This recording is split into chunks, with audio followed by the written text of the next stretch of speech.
There. Hello mga ka-nation, mga ka-barbs. How are you guys? So, tonight I'm gonna be doing my first sit-down vlog. And I just want to answer some questions that was being asked during the live barbering demo I used to do when I'm at the salon, when I'm at work. Right now, I'm here in my house, in my small office. And then just doing some table work, some paperwork here because I've left so many unfinished business already. Okay, so the question is how to become a barber in California, USA, or in United States. So here in United States, there's a very strict requirements to follow to become a barber. Okay, unlike in the Philippines, only if you know how to use the scissors or the clippers, you can already become a barber. But here, the state requires an aspiring barber or hairstylist or hairdresser to go to school. They're required to go to school, and of course, to become to be able to go to school, you have to be here. And I believe it's also a requirement for you to be able to enroll is you should also be U.S. citizen. And going to school, so particularly for the barbering, you need to finish 15 hours Ay, mali. It's not, in it's school. And then for 1,500 cosmetology, hours for you need to finish barbering 16 and hours. So 1,600 if hours you will go for to cosmetology. cosmetology school or barbering school, and then you're gonna take 8 hours per day, 5 days a week, you'll probably finish the program in 10 months. So when I went to school, I have my schedule in the afternoon from 5 to 10 in the evening, and it's 5 days a week. So instead of me finishing the program for 10 months, I finished it for a year and 2 months. And then after that, I took my state board test. So when you go to school here, of course, you need to have money to be able to pay for the enrollment fee. So for some areas, they can you can only pay like 6,000. That was long time ago, but I think now it's like the minimum, the cheapest is $10,000 for the whole program. So it goes up. So where I went to school, that was in Marinello School of Beauty, I paid $20,000 for the whole program. So they will provide everything, the mannequin heads, the tools, the reading materials, books, and boom, you can start going to school. So once you finish the school, the 1,600 hours or the 1,500 hours for barbering, then you will apply for a state board licensure examination. It's just like when you finish college and then you take the board exam. It's just like that. So for the state board test, you will do an actual and a written examination about the program you finished. And then once you pass both the written and the actual, automatically you will be issued your professional license. Whether it's a cosmetology license or a barbering license, you need to pass the written and the actual test to be able to have a license. Okay, so maybe you will be asking, like, why do you still need to have a license? You need to have a license here because license is more of a most states require that barbers be licensed or cosmetologists and inspected for sterilization to protect the public from diseases. And having a license is more of like a regulation and a check and balance, so that the state will have control to protect also the barbers, those who went to school, who have license, to protect them from other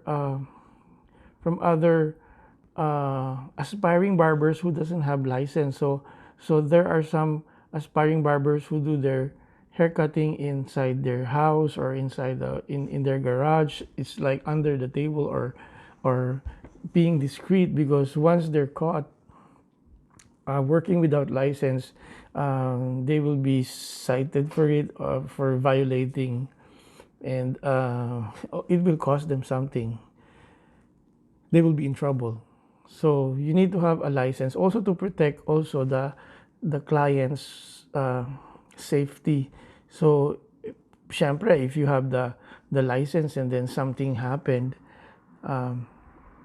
the client has the the right to complain, and then us barbers or hairstylists or hairdressers will do our best na pagbutihin yung ating work, because we are protecting our license na wag ma-revoke or wag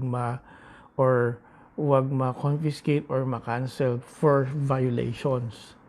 So that's the advantage of having a license. Aside from that, if you have a license, you can work in a salon without being like worried that you might be inspected by the state board inspectors, and then you'll be in trouble, because if you don't have a license, you're not allowed legally to work as a barber or cosmetologist here.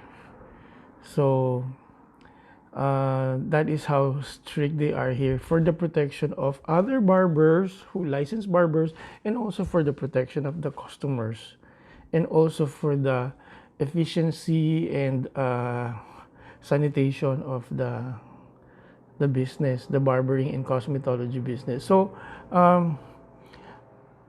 what's the difference between cosmetology and barbering? So barbering, they mostly focus on hair, short hair and facial hair, and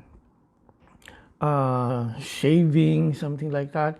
But cosmetology, they work on longer hairs and shorter hairs as well, and they do other extras, like they're being trained in school to do hair color, perms, aesthetics, facial. So cosmetology is more of a wider scope than barbering.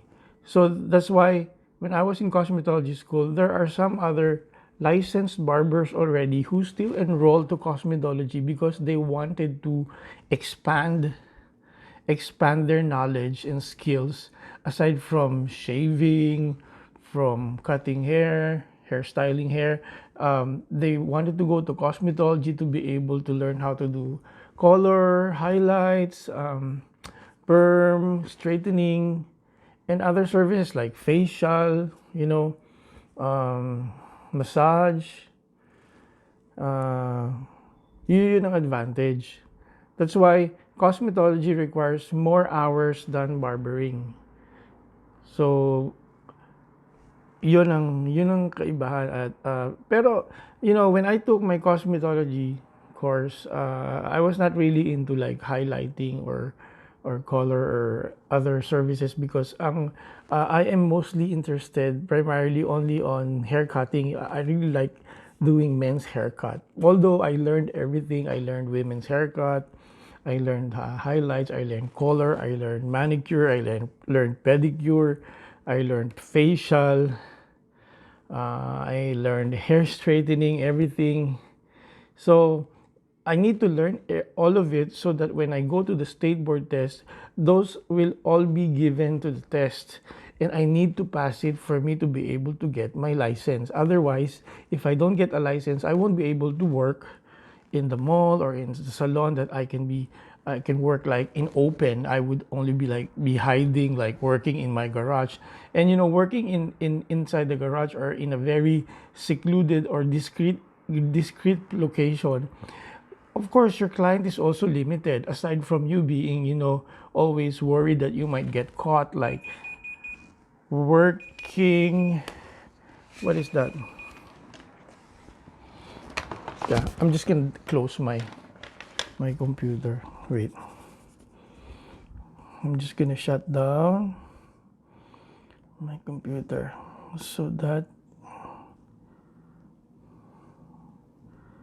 shut down there.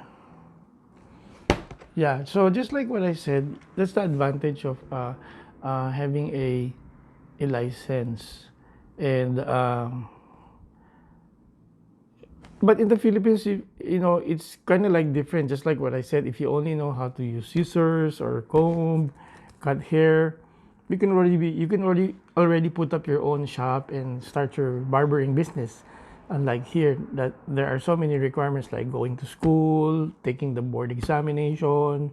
But going to school requires money, like 10,000, at least $10,000. The cheapest, it will take you like 1,500 hours for barbering, 1,600 hours for cosmetology, and it's gonna be for almost like 10 months to finish the whole program. And then for barbering, and then if you're gonna do it like you're gonna take the program longer, you're gonna finish it for more than a year, because there are some daytime classes where you can only finish it for 10 months, and there are others who gives it in the nighttime with shorter hours, but you have to finish it in a longer time, like a year and 2 months. That's what I did. I went to school like 5 o'clock in the afternoon to 10 in the evening, Monday to Friday. That's why instead of me being able to finish it for 10 months, I finished it for a year and 2 months. So in the Philippines, you can go to TESDA. Okay, so there's no state board test or board examination in the Philippines, unlike here in the United States. But the advantage of going to TESTA and having a certification is also when you apply to bigger companies, like for example yung Fix, yung mga branded, yung mga high-end na mga salon. Pag nag-apply kayo, you will have something to present to them that you are certified, trained sa TESDA or in some hair cutting or cosmetology school in the Philippines. Although wala nga lang regulation, kasi hindi naman siya talaga board exam na kagaya nung dito. Regulation is like, magkakaroon ng control, like kung legal ka ba nag-work as barber or hairstylist, or illegal ka. Kasi if there's no control, edi sandamakmak na yung mga barbero. So paano kikita yung mga professional license na nag-spend ng money para maging barber or hairstylist? So kawawa naman. So yun ang kahalagahan ng may license eh. May control and may regulation. Okay, so yung mga nangangarap dyan na mag-abroad to work as barbers, alamin nyo muna, try to find out the requirements to be able to work in other countries. Like here in the United States, you need to go to school, just like what I mentioned earlier. There are other countries like, Saipan, my friend is working there as a barber, and Saipan is it's also a U.S. territory, but they do not require state board test, because not to my knowledge that my friend was required to go to school there and take the state board test, unlike here in the mainland United States. There are also other countries that doesn't require state board test. You only have to have your certification from the country where you came from, and then parang it's gonna be an additional credentials for you to apply. So the more certification, like you attended a hair show, you attended the hair seminar, you attended TESDA, those will all complement to your application as credentials. So you will always have the advantage to be hired in high-end salons or maybe out of the country, which does not require state board test like here. So I would encourage you, if you will have the time or the chance to be able to go to school in the Philippines or wherever you are, even though they don't have the board examination like the national state board examination, just like here, just empower yourself with a lot of seminars, attend hair shows, have certification, and it will all complement your application, and you will always have the edge and the advantage to be able to um, be hired and have a better future in this industry. Okay, so that's all for now, and I hope I was able to give you some information on, you know, how to become barber in here in where I am in California. So ang dami kasi nagtatanong sa akin kung paano daw ba. So palagay ko naman nasagot ko na. So yun nga ang aking advice sa inyo is mag-enroll kayo sa TESDA, mag-attend kayo ng hair show, pagandahin nyo yung application form nyo, pagandahin nyo yung biodata nyo. Hindi nyo man magamit at this time, but in the future, if you plan to go bigger, like go abroad, you can use those certifications, yung seminars na attend nyo, okay? So, don't stick on a level like just like here. I mean, you can go think bigger, like go one step higher every time. Try to learn more.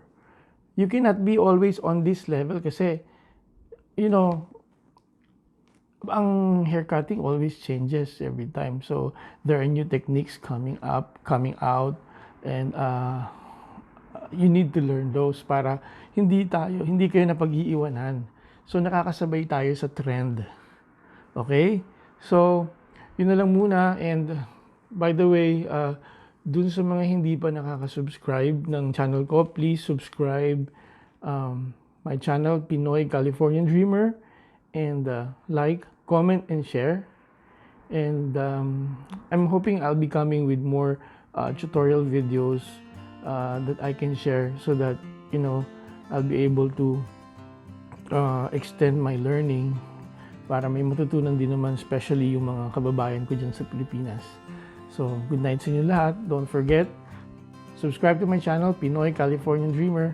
Good night!